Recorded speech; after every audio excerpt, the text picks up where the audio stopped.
Halo, kembali lagi dengan saya Vicky. Untuk episode kali ini saya ingin membahas tentang bagaimana cara melakukan analisa bahaya pada HACCP. Jadi bagi teman-teman yang sudah tahu, analisa bahaya merupakan prinsip pertama dalam HACCP. Flashback dulu, HACCP itu apa? HACCP merupakan kepanjangan dari Hazard Analysis Critical Control Point. Intinya adalah melakukan identifikasi, melakukan analisa bahaya untuk atau dari setiap tahapan proses untuk dapat melakukan atau menentukan tindakan pengendalian terhadap bahaya tersebut. Itu inti dasar dari HACCP. Prinsipnya ada 7, tapi prinsip yang pertama adalah melakukan analisa bahaya. Dan khusus di episode kali ini, saya akan menjelaskan bagaimana langkah-langkah proses analisa bahaya itu sendiri. Oke, jadi langkah pertama dalam melakukan analisa bahaya dalam HACCP adalah kita perlu tahu dulu bagaimana template-nya dari analisa bahaya HACCP dan aspeknya apa aja. Yang pertama adalah tentu kolom pertama di sini itu merupakan proses stepnya, deskripsi tahapan setiap tahapan. Jadi intinya dalam melakukan analisa bahaya HACCP itu dilakukan analisa bahaya per proses, per satu tahapan proses. Jadi misalnya ada 10 tahapan proses, maka seluruh stepnya dilakukan analisa bahaya, dilakukan investigasi, dilakukan penilaian bahaya. Dan yang kedua adalah terkait identifikasi hazard. Nah, di situ penting apa aja yang masuk, yaitu kategori bahaya. B merupakan bahaya dari biologi, C chemical atau kimia, P fisik, A alergen. Kemudian hazardnya itu berasal dari mana dan sumbernya, source-nya, apakah dari peralatan dan lain sebagainya. Nanti kita bahas setelah ini step by step-nya. Kemudian yang di kolom F itu terkait acceptable level di produk akhir atau batas keberterimaan produknya, bukan, batas keberterimaan dari bahaya tersebut di produk akhir. Kalau udah ada namanya hazard assessment, yaitu berisi dari likelihood, severity, dan risk. Likelihood merupakan tingkat kemungkinan terjadi, frekuensinya berapa sering, severity tingkat keparahan, risknya atau resikonya itu merupakan perkalian antara likelihood dengan severity. Kemudian aspek yang terakhir adalah control measure selection atau tindakan pengendalian. Nah, kita perlu tahu dulu di situ. Jadi, saya coba ulang, template-nya dalam melakukan analisa bahaya terdiri dari 4 aspek. Satu, tahapan proses. Kedua, identifikasi bahaya. Ketiga, penilaian bahaya. Keempat adalah tindakan pengendalian atau control measure. Oke, kita coba belajar satu tahapan dulu, yaitu tahapan yang pertama menyediakan sarana pemerahan. Ini saya kasih contoh flow proses dari pemerahan susu sapi. Tahapan yang pertama adalah menyediakan sarana pemerahan. Nah, di sini kita lakukan identifikasi satu-satu, mulai bahaya biologi, chemical, fisik, alergen. Tergantung apakah harus mau ada enggak. Jadi tergantung dari kita melihat apakah ada resiko atau potensi bahaya muncul di sana. Dan saya kasih contoh untuk tahapan pertama, terdapat 2 resiko, yaitu adanya bahaya dari biologi. Biologi berarti kaitannya erat dengan mikrobiologi, bakteri, virus, kemudian parasit dan lain sebagainya. Kemudian bahayanya apa yang diidentifikasi di sini? Bahaya dari cemaran Salmonella dan Staphylococcus aureus. Nah, bahaya tersebut bakteri Salmonella sama Staphylo ini kira-kira sumbernya dari mana? Ternyata kita duga atau kita eh, coba cek potensinya itu dari peralatan yang nggak bersih. Jadi itu dulu identifikasi bahayanya. Kemudian standar produk di akhir bagaimana? Itu biasanya satu bisa dari rujukan Badan POM terkait kalau susu berarti standar di produk akhir cemaran salmonellanya apa? Negatif. Staphylococcus kalau ada berapa maksimum? Nah, seperti itu. Jadi ini acceptable level itu harus sesuai dengan referensi. Bisa dari jurnal, bisa dari buku, bisa dari badan POM regulasi, atau bisa jadi dari tren. Trennya kira-kira dalam 1 tahun berapa cemaran. Itu biasanya kejadian di FE, kontaminasi FE. Nah, kalau sudah dilakukan identifikasi bahaya, dilakukan namanya penilaian resiko, penilaian bahaya. Untuk kita coba geser penilaian bahaya, kita menggunakan matriks 3x3. Nah, saya geser ke bawah. Likelihood-nya ada low, medium, high, dan severity-nya juga low, medium, high. Tapi di sini sebenarnya bukan jadi nggak ada patokan resmi. Jadi kita sendiri yang menentukannya. Untuk likelihood-nya low, di sini saya menetapkan low itu jika dalam 1 tahun nggak pernah kejadian, nggak pernah ada isunya.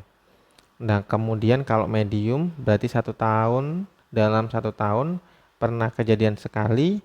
Kalau high lebih dari 1 kali dalam 1 tahun. Again ya, ini tergantung dari kita yang menetapkan sendiri. Kemudian kalau tingkat keparahannya adalah kalau severity, low severity itu bahaya yang ditimbulkan itu masih sakit ringan dan masih bisa melanjutkan aktivitas. Kalau medium itu menyebabkan sakit tapi nggak sampai rawat inap. Tapi kalau high severity itu bahkan menyebabkan sakit parah atau hingga kematian. Balik lagi ini tergantung dari kita yang menetapkan. Kalau khusus severity biasanya dari rujukan-rujukan. Seberapa bahayanya seperti itu. Dan kita coba lakukan analisa resiko. Yang pertama adalah kita coba cek. Yang pertama tadi ada bahaya biologi, likelihood-nya low, severity-nya M.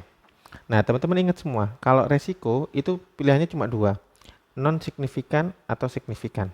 Dan kita coba cek likelihood-nya low berarti di sini, severity-nya M berarti di sini.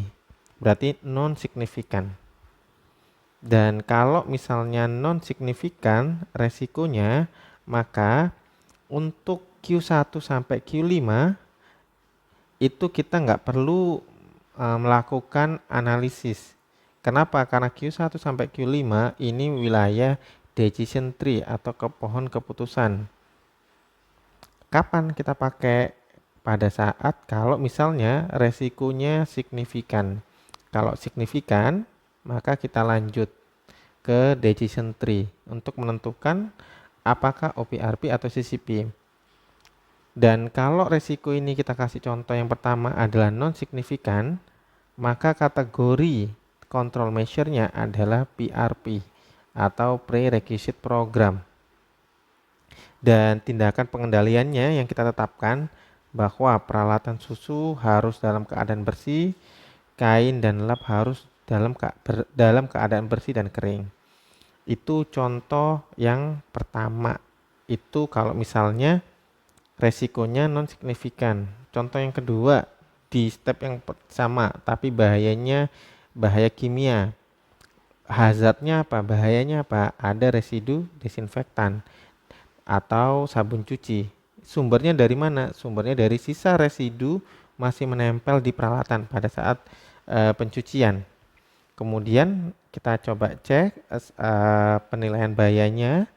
Resikonya apa? Kalau kita menetapkan likelihood-nya L, severity-nya juga M, maka resiko non-signifikan. Berarti nggak perlu lanjut ke decision tree.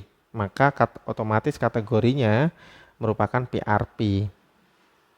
Control measure-nya berarti peralatan susu harus dalam keadaan bersih, kain dan lap harus dalam bersih dan kering, nggak boleh basah. Nah, itu merupakan contoh kalau misalnya dalam satu tahapan tersebut resikonya non-signifikan. Contoh yang kedua, saya kasih contoh lagi untuk membedakan biar tahu mana yang non-signifikan sama yang signifikan. Contohnya adalah step yang kedua, tahapan menyaring susu. Kalau ini bahayanya biologi pada saat proses menyaring nggak ada, bahaya kimianya juga resikonya nggak ada, tapi bahaya fisik ini kemungkinan muncul pada saat proses. Bahayanya apa? Kok adanya kontaminasi kotoran dan benda asing. Dari mana sumbernya? Dari proses pemerahan yang nggak bersih. Syaratnya di produk akhir itu kan susu harus bersih dan bebas dari kontaminan benda asing. Dan kita coba lakukan tahap kedua melupakan analisa bahaya. Misal likelihood-nya, oh ini pernah kejadian satu kali di bulan Mei, maka kategori likelihood-nya adalah M. Kalau itu tercemar, severity-nya M. Berarti kalau misalnya likelihood-nya medium di sini, kemudian severity-nya high, berarti posisinya medium high. Ini high, berarti di sini. Berarti resikonya adalah signifikan. Dan berarti di sini signifikan. Nah, teman-teman ingat, kalau udah signifikan, maka perlu lanjut ke pohon keputusan atau decision tree. Maka otomatis kategorinya control measure cuma ada dua, OPRP atau CCP. Kapan OPRP, kapan CCP?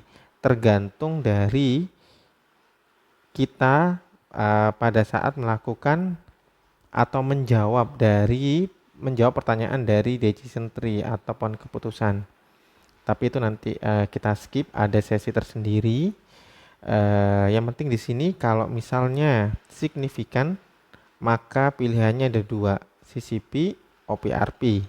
Tindakan pengendaliannya apa? Berarti kalau contoh untuk mencegah adanya kontaminasi kotoran dan benda asing, maka harus dilakukan pengecekan kondisi ayakan atau siver setiap sebelum digunakan. Itu tindakan pengendaliannya. Dan contoh yang ketiga itu juga signifikan, misalnya menyimpan susu pada wadah yang diisi air dingin, maka karena ini potensi salmonella, maka likelihood-nya M, medium, severity-nya high, dan ini signifikan kategori bahayanya. Maka control measure-nya adalah bisa CCP atau OPRP. Yang penting di sini tindakan pengendaliannya dulu, yaitu menyimpan susu pada suhu dingin maksimal 5 derajat. Gimana teman-teman semua? Cukup jelaskah terkait penjelasan bagaimana cara melakukan analisa bahaya? Terima kasih bagi teman-teman yang sudah mendengarkan dari video ini dari awal sampai akhir. Mudah-mudahan dapat membantu teman-teman semua yang lagi bingung bagaimana cara melakukan analisa bahaya pada HACCP. Itu aja, mudah-mudahan bermanfaat bagi teman-teman semua. Kalau misalnya ada pertanyaan, bisa drop aja di kolom komentar.